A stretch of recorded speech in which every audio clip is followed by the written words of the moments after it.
Mirpur division में इंतखाबात से चंद घंटे कबल धांधली के इल्ज़ामात मुतलका जो लोग थे, अफसरान थे, उनको गिरफ्तार कर लिया गया और इस चीज़ की तस्दीक election commission of Azad Jammu and Kashmir ने भी कर दी है। असल में मामला क्या है, किन लोगों ने जो है वो धांधली की कोशिश की और कौन सी जो जमातें थी उनको जितवाने की कोशिश की गई, वो तमाम तर चीज़ें आपके साथ शेयर करेंगे। साथ ही साथ आपको ये भी बताएंगे कि जो इस वक्त करंट सिचुएशन आज़ाद कश्मीर के अंदर इलेक्शन के हवाले से क्या है, वो भी आपके साथ जो है वो शेयर करेंगे। सबसे पहले तो आपके साथ शेयर कर देते हैं असल में कहानी है क्या। सबसे पहले खबर सामने आई कि जो हल्का 10 कोटली सिटी, वहां से दो उम्मीदवार हैं जो पीपल्स पार्टी के उम्मीदवार हैं, वो चौधरी मोहम्मद यासीन है जो कि पीपल्स पार्टी आज़ाद कश्मीर के सदर भी हैं, जबकि जो नून लीग के उम्मीदवार हैं फातेह महमूद, जो फातेह महमूद है नून लीग के उम्मीदवार, उनकी जानिब से एक इल्ज़ाम आयद किया गया। फिर एक वीडियो जारी की गई जिसमें दिखाया गया और ये कहा गया कि जो सरकारी मुलाजमीन हैं उनकी मिली भगत से जो है वो जो पीपल्स पार्टी के उम्मीदवार हैं चौधरी मोहम्मद यासीन, उनको जितवाने के लिए जो जाली वोटों से भरे हुए थैले उनके पास पाए गए। वीडियो में ये तमाम चीजें जो हैं वो दिखाई गई। जो नून लीग के उम्मीदवार थे फातेह महमूद, उनकी जानिब से इस तमाम तरह अमल को नाइंसाफ़ी और धांधली करार देते हुए इलेक्शन कमीशन से फौरी नोटिस लेने का मुतालबा किया और उनकी जानब से कहा गया कि इस अमल में जो भी मुलव्वस अनासर हैं उनके खिलाफ सख्त कार्रवाई की जाए। अब election commission of Azad Jammu and Kashmir के जो तर्जुमान हैं उनकी जानिब से प्रेस रिलीज जारी की गई है। सबसे पहले तो उस खबर की न सिर्फ तस्दीक की गई है बल्कि उनकी जानिब से क्या कहा गया है वो प्रेस रिलीज में आपके सामने रखना चाहूँगा। चूँकि देखें इलेक्शन शुरू में होने में चंद घंटे जो है वो बाकी रह गए हैं, मीरपुर डिवीजन के इंतखाबात जो है होने हैं, तो उससे पहले आप ये देखें कि जो तर्जुमान इलेक्शन कमीशन है उनकी जानिब से जारी करदा प्रेस रिलीज में यह बताया गया है कि इलेक्शन कमीशन ने जिला कोटली के एक शहरी हल्के में तैनात दो प्रिजाइडिंग अफसरान अपने मुतलका पोलिंग स्टेशनों पर पहुंचने के बजाय एक निजी रिहायशगाह पर चले गए। यानी कि ये खुद इलेक्शन कमीशन के तर्जुमान कह रहे हैं कि दो प्रिजाइडिंग अफसरान जो थे वो मुतलका पोलिंग स्टेशन पर नहीं गए बल्कि निजी रिहायशगाह पर गए। जिस वाक़े की जो फौरी तौर पर जो इतला है वो मौसूल होते साथ ही जो मुतलका रिटर्निंग अफसरान आर ओ उनको फौरी तौर पर हदायत जारी की गई कि वो मज़कूरा प्रिजाइडिंग अफसरान से इंतखाबी सामान पोलिंग बैग्स फौरी तौर पर अपनी तहवील में लेकर उन्हें तब्दील करें। यानी कि अगर उन्होंने जाली वोट रखे हुए हैं तो उसे फौरी तौर पर जो है वो तब्दील कर दिया जाए। फिर तर्जुमान के मुताबिक सामान अपनी तहवील में ले लिया गया और बिला ताखीर जो है वो कार्रवाई अमल में लाई गई। साथ ही साथ ये भी बताया गया कि जो दोनों प्रिजाइडिंग अफसरान थे उनको उनकी जिम्मेदारियों से हटाकर फौरी तौर पर जो है वो गिरफ्तार कर लिया गया है। साथ ही साथ ये भी बताया गया है कि उनकी जगह नए प्रिजाइडिंग अफसरान तैनात करके मुतलका पोलिंग स्टेशनों पर रवाना कर दिया गया है ताकि पोलिंग का अमल कानून के मुताबिक शफाफ, गैर जानिबदार और बिला तात्तुल जारी रहे। तर्जुमान ने मजीद ये भी बताया कि गिरफ्तार किए गए दोनों प्रिजाइडिंग अफसरान के खिलाफ मुरवजा इंतखाबी कवानीन और दीगर काबिल इतला कवानीन के तहत कार्रवाई अमल में लाई जा रही और कानून के मुताबिक उनके खिलाफ मजीद कार्रवाई जो है वो की जाएगी।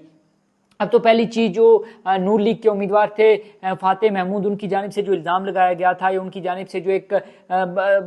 दावा किया गया था उसकी तो तस्दीक हो गई। चूँकि जो इलेक्शन कमीशन के तर्जुमान हैं उनकी जानिब से प्रेस रिलीज जारी की गई और उनकी जानिब से बताया गया है कि जो मुतलका प्रिजाइडिंग अफसरान थे, दो अफसरान, उनको न सिर्फ गिरफ्तार कर लिया गया है बल्कि उनको तब्दील भी कर लिया गया है और उनके खिलाफ कार्रवाई का आगाज़ भी कर लिया गया है। सबसे पहले तो एक चीज़ मैं आपके साथ डिस्कस करना चाहूँगा कि जो इलेक्शन कमीशन की जानिब से जो एक्शन लिया गया है वो बिल्कुल ही काबिल तहसीन है, काबिल इस्ताइश है, क्योंकि इस तरह की किसी किस्म की धांधली की शिकायत कहीं से भी मौसूल होती है तो election commission of Azad Jammu and Kashmir को चाहिए कि वो फौरी तौर पर न सिर्फ कार्रवाई करे बल्कि मुतलका जो प्रिजाइडिंग अफसरान है या रिटर्निंग अफसरान है उनको फौरी तौर पर न सिर्फ गिरफ्तार किया जाए बल्कि उनके खिलाफ जो कानूनी कार्रवाई है वो भी अमल में लाई जाए।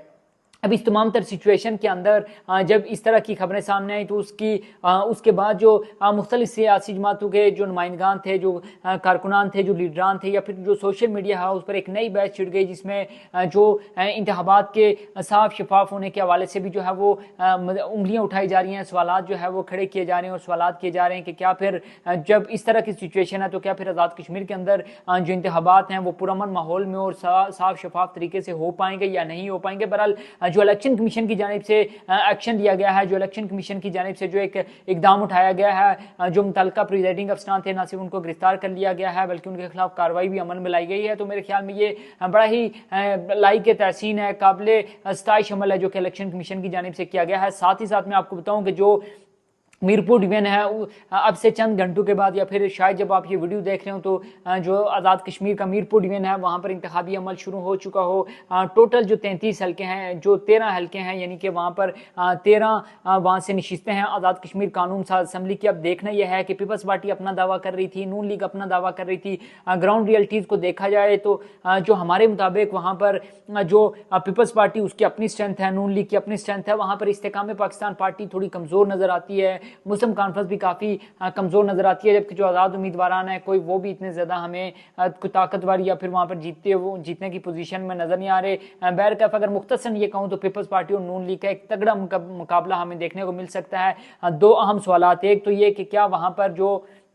कल पोलिंग होनी है उसमें जो पोल वोट जो है वो कास्ट किए जाने हैं, उसमें क्या जो आज़ाद कश्मीर के अंदर 2021 के अंदर जो जो वोट कास्ट किए गए थे क्या उतने वोट कास्ट हो पाएंगे या उससे कम होंगे, या फिर जो 2016 के अंदर कास्ट किए गए थे उससे जो रेशो होगी जो लोग वोट कास्ट करेंगे वो कम होंगे या ज़्यादा होंगे, इस हवाले से भी देखना होगा। दूसरा एक अहम सवाल, क्या पीपल्स पार्टी या नून लीग में से कोई एक जमात जो है वहाँ पर एक सादा अक्सरियत हासिल करने में, यानी 13 में से 8-9 नशिस्तें में जीतने में कामयाब होगी, या बाकी जमातों की भी जो किस्मत है वो जागेगी। इस हवाले से जो भी अपडेट होंगी वो आपके साथ लम्हा बलम्हा शेयर करते रहेंगे। अभी तक के लिए इतनी ही थी। इलेक्शन की बराह रास्त ट्रांसमिशन आपके साथ जो है वो शेयर करते रहेंगे। अपना बहुत सा ख्याल रखिएगा। मुझे दीजिए इजाज़त। अल्लाह हाफिज़।